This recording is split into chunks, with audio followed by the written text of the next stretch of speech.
Hello, everybody. It's Dr. Stuart A. Swerdlow, And Janet Diane Moya Swordlow. and this is the very last Expansions News Podcast for 2018, since it is the last couple of days of December. And I don't know where the year went. It went very quickly, but I'm glad it's over because it wasn't the best year for most people that I know, including ourselves. And so we don't have very much news today because basically everything has remained the same. And most of you are busy with your holidays and travels. And in fact, 1 year ago today, we were in Nevis. And that's where I got my shirt. Actually, someone gave it to me. I did consultations there. Instead of giving me money, they gave me a couple of their old shirts they didn't want. It's okay. I didn't have any clothes anyway. And you were sick and you had fallen down the steps and you were a real mess. So it was a lovely time. Anyway, I do have some important news. You don't have any news. Well, I have news, but it's secret. I'm saving it for January. Okay, that's fine. And the news I have today is a little bit edgy, I will say. I have researched it. Some of you may not agree with it, and that's okay. I'm not here to indoctrinate you. I tell you what I know and what I think, and you could accept it or reject it. And so the first story is, as you may have read on the news and seen, that President Trump has withdrawn American troops from Syria and left Israel to face the Iranian presence in Syria on its own. And Israel's former defense minister, Avigdor Lieberman, said, I quote, "The United States withdrawal from Syria greatly increases the likelihood of a large-scale conflict in the north, both in Lebanon and Syria, or both, one or the other." The Russian military expert, Yuri Lyamin, said, Iran cannot interpret this decision as a blank check. So at least the Russians are not saying, well, now the Iranians can do whatever they want. They're saying everybody needs to behave themselves.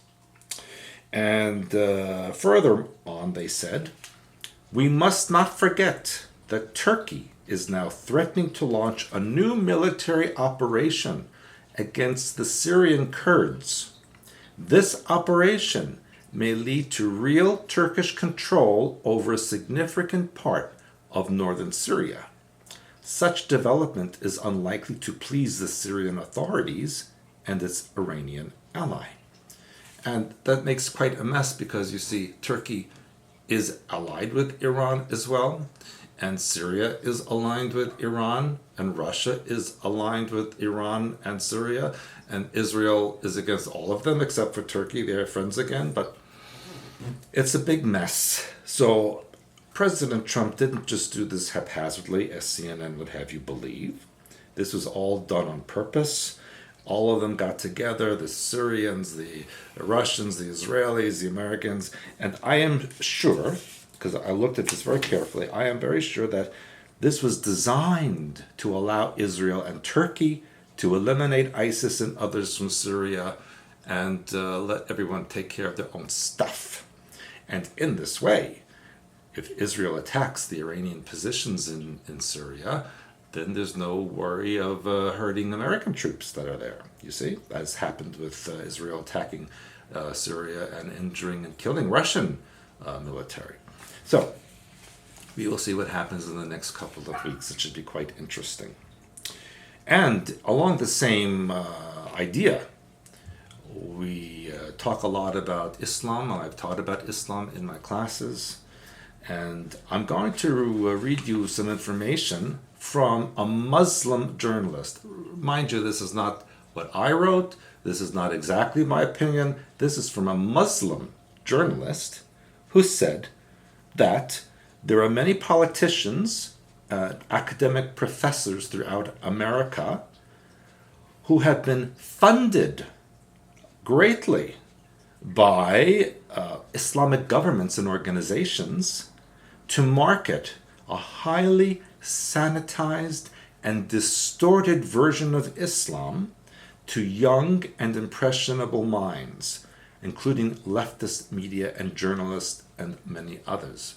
So he's saying all these pro-Islamic ideas that you see in the United States and other places is because they're being paid by Islamic fundamentalists to do so. What about all the Uyghurs that are being imprisoned in China? That people and they're all things over the internet that how horrible they're being treated. Well, as you know, I was in China, I was in Tibet, I was in all these places, and I met Uyghurs. And the truth, the Uyghurs are basically they're Muslim and they're Persian genetics. It's Iranian.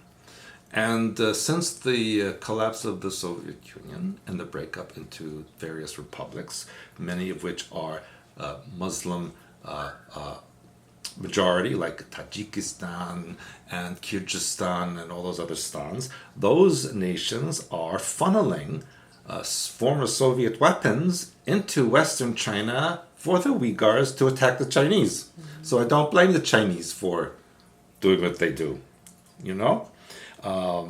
Now, according to this story, it says that Muslims are radical even within their own selves dealing. Sects and subsects, S-E-C-T, pronounce death threats to so-called heretics. Women are treated as chattel, deprived of many rights. Hands are chopped off for stealing even a loaf of bread. Sexual violations and indiscretions as defined and delimited by Islamic Sharia is punishable by stoning and much more. And it said even moderate, in quotes, Muslims live under Stone Age laws of Sharia, which is the Muslim law. And it said, even in history, that the son-in-law of Muhammad with another man beheaded 700 Jewish men in the presence of Muhammad himself, just because they wouldn't follow Islam. This is Islam. And this man further on goes on to say, would someone account for what is happening in the, quote, civilized Islamic country of Turkey today? In a very short time under Islamic control, the legacy of Mustafa Kemal Atatürk, who made Turkey into a modern country, by the way, has been wiped out in Turkey by President Erdogan, who is taking Turkey where Iran was 40 years ago when the revolution had, and they threw out the Shah. The atrocity, this is his words, the atrocities of the Turkish government towards the Kurds is unimaginable. And he goes on to talk about Armenian genocide, but the Turks don't want anyone to talk about that. And here he says another quote, who can forget Erdogan's own statement about moderate Islam? Erdogan said, the term moderate Islam is ugly and offensive. There is no moderate Islam. Islam is Islam. They said it themselves. And I will remind those of you who came to my class in September, and we will go over this again in January, just a couple of weeks from now, that Islam, and I've shown and proven it, was created by the Catholic Church, by the Vatican in the early 600 AD. Now, let's move on to the wonderful United Nations. In 2018, the United Nations made its first attempt at global governance of migration, which was rejected by countries like the United States, Hungary, Israel, and Australia. On December 19th, just a couple of weeks ago, 10 days ago, 152 countries at the United Nations General Assembly in New York City voted in favor of adopting the Global Compact for Safe, Orderly, and Regular Migration. That's a big statement. 12 countries abstained, including Australia and Italy, and 5 voted against it, including the United States, Hungary, Czech Republic, Poland, and Israel. Good for those countries. Now, German Chancellor Angela Merkel unilaterally suspended the EU regular asylum rules and threw open the gates of Germany to more than 1 million migrants from the Third World. And then Chancellor Merkel launched an attack on European nations, rejecting the compact, calling them nationalist, like that's a bad word, claiming such countries were not patriotic. Angela, listen, I know your father was Hitler, but let's understand something. Opening your borders to millions of people who don't belong there is not patriotic. That's why you're leaving. You and Macron and May, all the people that's names start with M, they're leaving. They're being thrown out. I will say, and this I have heard a couple of times from a huge intelligence agency, not United States, but a huge agency, and some of the agents are in Europe, and agents have said that there will be a civil war in the EU, and that'll be the end of the EU, and it's already begun. Now, a story which I'm going to leave this as the last story, and you've reported on this, I know, a long time ago, about alternative cancer treatments. And in recent days, a medical researcher named Dr. Bradstreet, who was working with a molecule that occurs naturally in the human body called GCMAF, which has the potential to cure cancer and reverse autism. He actually, his office was raided by the U.S. government. His clinic was raided. They confiscated his GCMAF and ordered him to shut down the research. And then he was found dead. Isn't that interesting? So a universal cancer cure would destroy the profitability of the cancer industry in the United States. And the question then becomes, would the cancer industry of the United States kill people in order to save their industry? I've talked about this on my blog a lot, about how that the economy is built on the healthcare, and some people say sick care industry. Yeah, because it said a universal cure would destroy the profitability and collapse the hospitals, oncology clinics, pharmaceutical companies, chemotherapy revenue, all of this would go away. I talked about it on my blogs and more. And by the way, this GCMAF also claims to treat cancer, HIV, and autism, and it's used to stimulate the immune system so that it's called macrophage activating factors, which are natural in your body, can actually reverse diseases. And there's a whole list of things which I'll talk about in the January class. I don't want to get into that here now, but I think this is something we need to keep an eye on and talk about in the near future. And of course you have to remember, no matter what you're given, everything begins in the mind, which is why we teach the healing work that we do. Oh, one quick yes. state. I don't have a link on here because I just saw it before. Interesting. We're going to talk about this in January class about the migration of the Jews across the world. And just this week, DNA testing proved that 23% of the people in Central and South America have Hebrew ancestry. Interesting. 23%. All right, so for that, you want to read Montauk Alien Connection, Stewart's Autobiography, True World History, Humanity's Saga, and Blue Blood, True Blood, Galactic History. So this will help prepare you for the January class. For those of you who are interested in healing, as I mentioned before, it doesn't matter what you do to your body if you don't cure the mind, because the body follows the mind. Those of you that have a mind. We have Stewart Says, Hyperspace Helper, which also has basic deprogramming exercises in it, which you need, Hyperspace Plus, and Healing Archetypes and Symbols. So these are fantastic books to help you with your mind. I don't care what product you do or you don't have. That's the missing link. Then, of course, for those of you, which is like all of you, who need to work on your deprogramming, remember Hyperspace Helper I just showed you. Plus, you need 13 Cubed, True Reality of Sexuality. That will help you.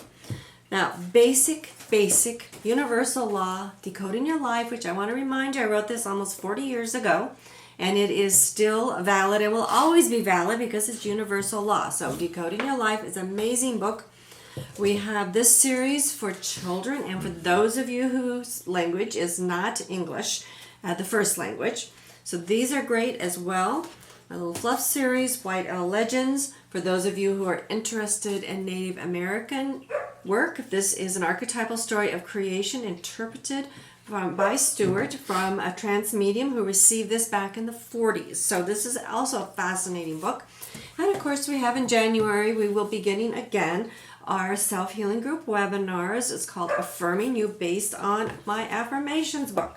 So whether you join the affirmations workshop or not, webinars, you need to have this one in your library as a reference book. So all these things we have will help you with your life, your career, your relationships, your finances, whatever's going on. It all starts in the mind, and that's what we teach you how to do. And one other thing I wanted to just say, interject again. I don't have a link at the moment right now, but here today we had snow and we're under a winter weather advisory. But in the Southwest, in Las Vegas yesterday, it snowed, even though it was plus 10 Celsius or 50 degrees. It snowed, and the meteorologists have no idea how that could have happened.